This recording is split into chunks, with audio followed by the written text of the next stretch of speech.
السلام علیکم ورحمۃ اللہ وبرکاتہ۔ الحمدللہ کفا وسلام علی عبادہ الذین اصطفیٰ، اما بعد۔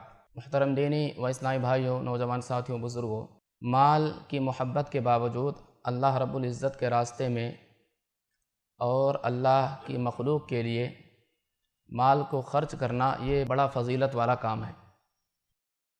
نبی کریم علیہ الصلوۃ والسلام نے اللہ کے راستے میں جو لوگ صدقہ و خیرات کرتے ہیں اس پر ان کو کیا اجر ملتا ہے اور وہ کتنا بڑا فضیلت والا کام ہے، عمل ہے۔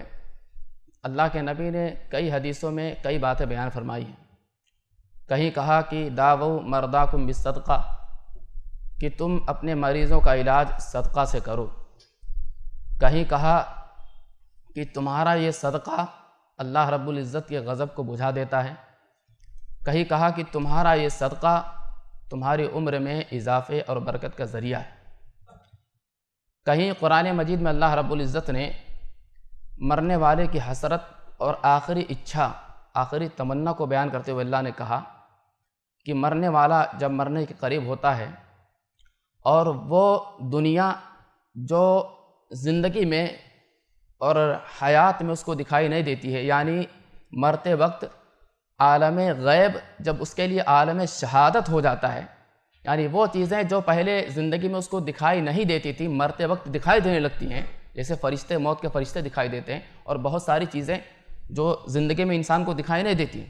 تو کہا جب یہ پردہ اس کے آنکھوں سے ہٹا لیا جاتا ہے تو مرنے والا صدقے کا ایسا کون سا فائدہ دیکھتا ہے کہ مرتے وقت وہ اپنی آخری تمنا کا اظہار کرتا ہے، فَأَصَّدَّقَ، کہ مجھ کو اگر مہلت مل جائے، مجھ کو مہلت دے دو۔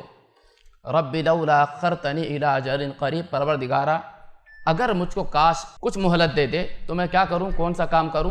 فاصدق واکن من الصالحین، تو میں کیا کروں گا، میں صدقہ کروں گا اور میں اچھے نیک لوگوں میں ہو جاؤں گا۔ تو علماء کرام کہتے ہیں کہ آخر اس کو اس دنیا میں، حقیقت کی دنیا میں، یعنی خواب کا پردہ ہٹا کر جب اس کو حقیقت کی دنیا دکھائی جاتی ہے تو مرنے والا صدقے کا ایسا کون سا فائدہ دیکھتا ہے، صدقے کے بارے میں اس کو ایسی کون سی چیز دکھائی دیتی ہے کہ وہ فوراً چلا اٹھتا ہے، فَأَصَّدَّقَ، ہے کاش مجھ کو مہلت مل جاتی تو میں صدقہ کرتا۔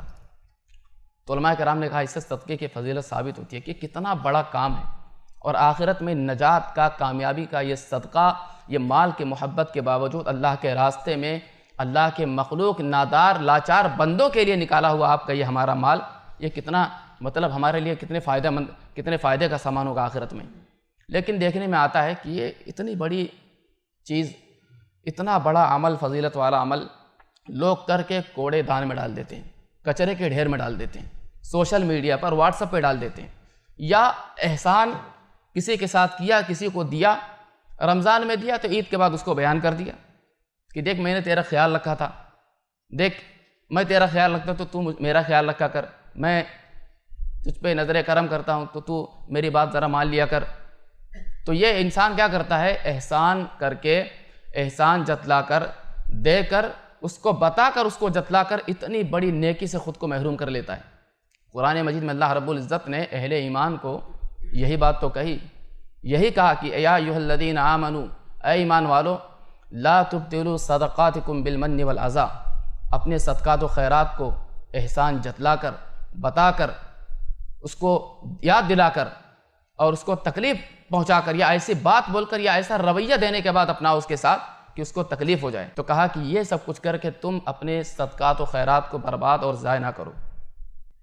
امام قرطبی رحمۃ اللہ علیہ بالمن یعنی احسان کس کو کہتے ہیں، اس کی تفسیر میں وہ لکھتے ہیں کہ اللہ رب العزت کی دی ہوئی نعمت سے کسی کو فائدہ پہنچا کر اس کو یعنی جتلانا یا دھمکی بھرے لہجے میں اس کو بیان کرنا، کہتے ہیں کہ یہ احسان ہے، اور اس کی وجہ سے اللہ تعالیٰ بندے کے نیکی کو برباد کر دیتا ہے۔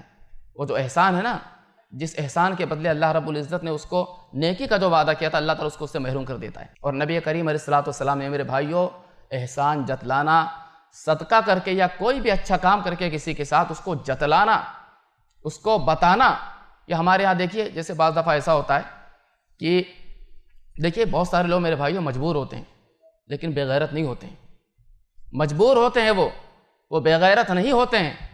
اس وجہ سے ہمیں اور آپ کو چاہیے، دینے والوں کو چاہیے جو دیتے ہیں یا کسی کی مدد کرتے ہیں ان کو اس بات کا خیال رکھنا چاہیے. آپ کو دینا ہے تنہائی بلا لیجیے، دے دیجیے. یہ کیا ضرورت ہے کہ آپ بھرے مجمع میں ایک بار آپ نے دیا اور پھر دوبارہ اس سے بھرے مجمع کے اندر آپ اس سے کہہ رہے ہیں کہ ٹھیک ہے نا سب، اور دوبارہ ضرورت پڑے گی تو ہاں میں ہوں، فکر نہیں کرنا میں دوں گا. کیا ضرورت ہے آپ کو؟ کیا ضرورت ہے ایک بار دے کے وہ باغیرت آدمی ہے اسی کے پاس آپ گھوم رہے. کیا ضرورت ہے آپ کو؟ اپنے رویے کے ذریعے سے، آپ اپنی باتوں کے ذریعے سے، آپ کے گفتگو کے انداز سے اس کو تکلیف ہوتی ہے. بھائی وہ مجبور ہے، بے غیرت نہیں ہے، بے غیرت نہیں ہو. تو یہ سب باتیں جو ہے کسی کے عزت نفس کا انسان کو خیال رکھنا چاہیے. نبی کریم علیہ الصلوۃ والسلام نے کہا احسان جتلانا یہ گناہ کبیرہ ہے. گناہ کبیرہ کس کو کہتے ہیں؟ اس وجہ سے ہے کہ اس پر اللہ رب العزت نے وعید نازل کی ہے. نبی کریم علیہ الصلوۃ والسلام نے احسان جتلانے والے کے لیے کیا ہے؟ سزا کی وعید سنائی ہے. ایک حدیث میں اللہ کے نبی نے فرمایا 3 لوگ قیامت کے دن ایسے ہوں گے کہ اللہ رب العزت نہ تو ان سے بات کرے گا، اللہ اکبر، اللہ بات نہ کرے، اس کی طرف نظر رحمت نہیں کرے گا، رحمت کی نگاہ سے نہیں دیکھے گا، اور نہ ہی اس کو کیا ہے گناہوں سے پاک کرے گا، صاف کرے گا. ان میں سے ایک نبی کریم علیہ الصلوۃ والسلام نے کہا کہ وہ شخص ہوگا جس نے کسی کو کچھ دیا ہوگا، کسی پہ احسان کیا ہوگا، اس کو جتلا دیا ہوگا. تو یہ میرے بھائیوں صدقہ و خیرات کرنے والے یہ ذہن میں بات رکھیں کہ آپ کتنی بڑی نیکی کر رہے ہو، کتنا بڑا مطلب کتنے بڑے اجر و ثواب والا آپ کام کر رہے ہو، اور ہم اس کی حفاظت کر پا رہے ہیں. یہ کہتے ہیں نا کہ نیکی کرنا یہ کمال نہیں ہے، نیکی کرنے کے بعد اس کی حفاظت کرنا یہ بہت کمال ہے. دنیا کے اندر ہم لوگوں کو مثال دیتے پھرتے ہیں، بھائی کمایا تو بہت کمایا ہے، کمانا کمال نہیں ہے، کما کر اس کی حفاظت کرنا کمال ہے. کما کر تو نے بنایا کیا؟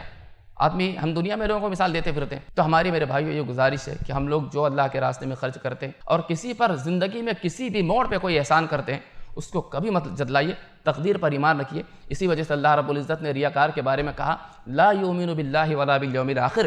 یہ جو دکھاوا کرتے ہیں، یہ جو دینے کے بعد جتلاتے ہیں، بتاتے ہیں، دکھاتے ہیں، یہ دراصل اللہ پر، یوم آخرت پر ایمان نہیں رکھتے کہ ان کو آخرت میں ملنے والا ہے، اس پہ ان کو یقین ہی نہیں ہوتا ہے. اللہ تعالی ہماری اور آپ کی جو ہے حفاظت کرے اور ہمیں جو ہے ہر نیک کام للہ فی اللہ اور اخلاص کے ساتھ کرنے کی توفیق عطا فرمائے. آمین. السلام علیکم ورحمۃ اللہ وبرکاتہ.